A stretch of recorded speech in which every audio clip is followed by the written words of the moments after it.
મત્સ્યગંધાના પુત્ર વેદવ્યાસજીએ વેદોનું પુરાણોની રચના કરી, 17 પુરાણો બનાયા. 17 પુરાણો બનાયા પછી પણ એમના મનમાં ક્ષોભ હતો, મનમાં દુઃખ હતું કે મેં કેવા ગ્રંથો બનાયા.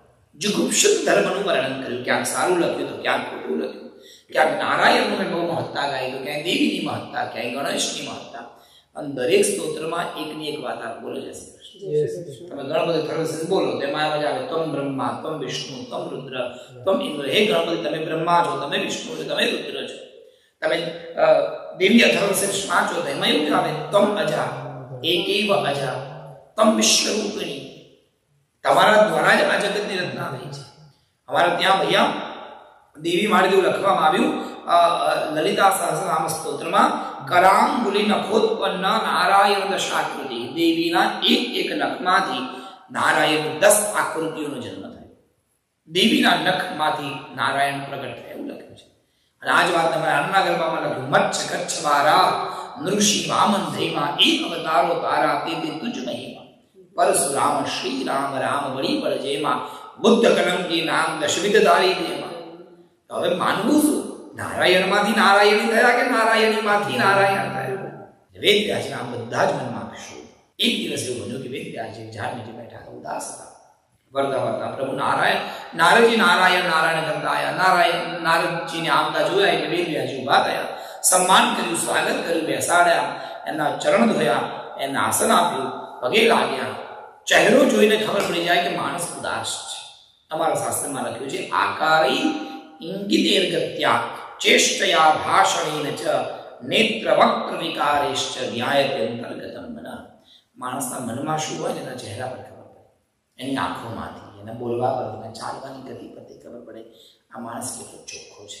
શરીરની આભા ખોટું બોલે પણ આંખની ગતિ ખોટું ના બોલે. એટલા માટે આ બધું જોઈ અને નારદજીને એમ થયું, વેદવ્યાસજી તમે ઉદાસ છો, મનમાં કંઈક શોભ છે, શું વાત છે કહો.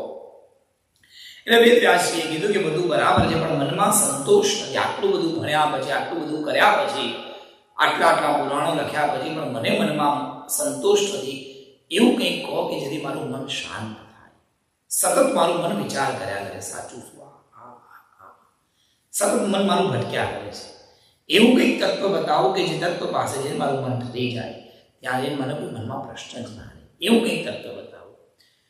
નારદજી કે મારી પાસે જડીબુટ્ટી છે પણ મેં વાપરી નથી, દવા છે પણ મેં ઉપાય ચેક નથી કર્યું.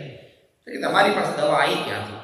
તો કે જ્યારે હું નાનો હતો, મારો જન્મ થયો નારદ મારા પિતાજી એટલે કે બ્રહ્માજીની ગોદમાંથી. બ્રહ્માજીના 10 માનસ પુત્ર છે. એ 10 માનસ પુત્રમાંથી એક માનસ પુત્ર છે નારદજી. એ નારદજી બ્રહ્માજીના ખોળામાંથી પ્રગટ થયા હતા.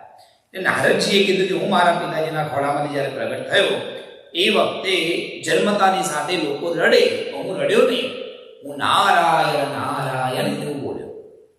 એટલે મારા પિતાજી બહુ રાજી થયા. પિતાજી બહુ રાજી થયા એટલે મારા પિતાજી મને એમની પાસે જે 4 શ્લોક હતા જે નારાયણે બ્રહ્માજીને આપ્યા હતા, એ ચતુશ્લોકી એમણે મને આપ્યા. એ 4 શ્લોક મારી પાસે છે.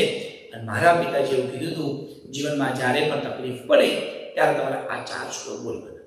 મન તો કોઈ દિવસ તકલીફ આવી નથી, કારણ કે મારા લગ્ન થયા નથી. બોલો જશે તકલીફ તો લગ્ન પછી જ આવે. નારદજી કીધું મને તો જીવનમાં અત્યાર સુધી પ્રભુ કૃપાથી નારાયણ નારાયણ જપ કરતા કરતા ક્યારેય તકલીફ નથી આવી. તમે આ 4 શ્લોક હું તમને આપું છું, તમે એનો જાપ કરો, અનુષ્ઠાન કરો, ભગવાન બધું સારું